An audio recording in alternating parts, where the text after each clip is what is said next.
आखिर जब कोई व्यक्ति जिम जाता है और ढेर सारी एक्सरसाइज करता है तो उसकी मसल बिल्ड कैसे हो जाती है, इसके पीछे का साइंस क्या है, आज इस वीडियो में हम यही जानेंगे। देखिए, होता यह है कि जब हम जिम जाकर एक्सरसाइज करते हैं तो ये हमारे मसल टिश्यू में टियर ला देता है, यानी हमारी मसल टिश्यू डैमेज हो जाती है और इसके ऑर्गेनल्स भी डिसरप्ट हो जाते हैं। यही कारण है कि जिम जाने के बाद हमें मसल में सोरनेस का अनुभव होता है, यानी मसल में दर्द होने लगता है। देखिए, अब आपको ये तो पता चल गया है कि जिम जाने से, एक्सरसाइज करने से हमारे मसल में एक प्रकार का क्रैक आ जाता है, मसल टियर होने लगती है, मसल डैमेज हो जाता है। अब आपको थोड़ा सा एनाटॉमी समझ लेनी चाहिए। देखिए, पिछले के वीडियोस में मैंने आपको ये बताया था कि जब मसल का निर्माण होता है तो भ्रूण अवस्था में ही एक स्टेम सेल, मीसेनकाइमल सेल, वो मायोब्लास्ट में डिफरेंशिएट हो जाती है। बाद में यही मायोब्लास्ट आपस में जुड़कर एक सिलेंड्रिकल शेप में मायोट्यूब का निर्माण कर लेते हैं और यही मायोट्यूब आपस में इकट्ठा होकर मसल फाइबर का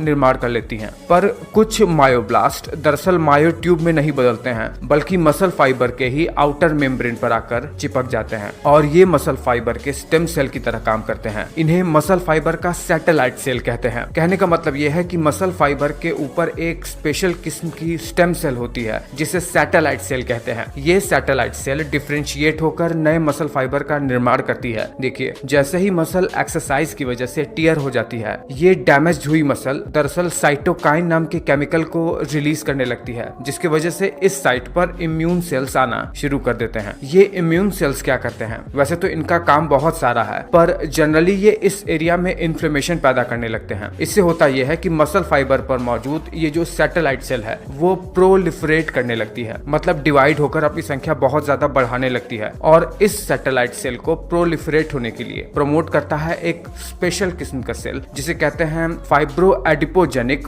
प्रोजेनिटर, जो कि हमारे मसल में ही पाया जाता है। ये बहुत इंपॉर्टेंट है। ये सैटेलाइट सेल को एनर्जी प्रोवाइड कराता है, एक तरीके से इसे न्यूट्रिशन प्रोवाइड कराता है और इसे सपोर्ट करता है प्रोलिफरेट करने के लिए। देखिए, जब ये सैटेलाइट सेल प्रोलिफरेट होकर इस डैमेज्ड जगह पर आती है तो ये फ्यूज होकर आपस में मिलकर मसल फाइबर का निर्माण कर लेती है और ये जो डैमेज मसल है उसे रिबिल्ड कर देती है। अब देखिए, जाहिर सी बात है, मसल के निर्माण के लिए, मतलब मसल बिल्ड करने के लिए अमीनो एसिड की आवश्यकता तो होती ही है काम भर की। अमीनो एसिड प्रोटीन के मोनोमर्स होते हैं, इन्हीं से मिलकर प्रोटीन बनता है। पर जितना ज्यादा जिम इंस्ट्रक्टर एडवर्टाइज करते हैं कुछ खास प्रकार के प्रोटीन का, उतना आपको आवश्यकता नहीं होती है। आप हेल्दी ग्रीन लीफी फूड खाइए, अच्छी नींद लीजिए ताकि ये सेल्स अपना काम कर सकें, बस मसल आपकी रिबिल्ड हो जाती है। अगर आप डेली जिम जाकर अपने मसल को टियर करते जाओगे और अच्छी नींद लोगे और न्यूट्रिशियस खाओगे तो धीरे धीरे आपके मसल का ग्रोथ बढ़ता जाएगा। पर एक बात आपको याद रखना है कि एक खास प्रकार का प्रोटीन है मायोस्टैटिन। ये हर व्यक्ति के शरीर में अलग अलग होता है अमाउंट में। जिसमें ये मायोस्टैटिन बहुत ज्यादा होता है, वो व्यक्ति एक लिमिट के बाद मसल ग्रोथ नहीं कर पाता है, क्योंकि मसल ग्रोथ करने के लिए मायोस्टैटिन एक इनहिबिटर की तरह काम करता है। सबका शरीर अलग अलग है और ये मायोस्टैटिन पूरी तरीके से जेनेटिक्स पर ही निर्भर करता है। फिलहाल ये वीडियो आपको कैसा लगा मुझे नीचे कमेंट करके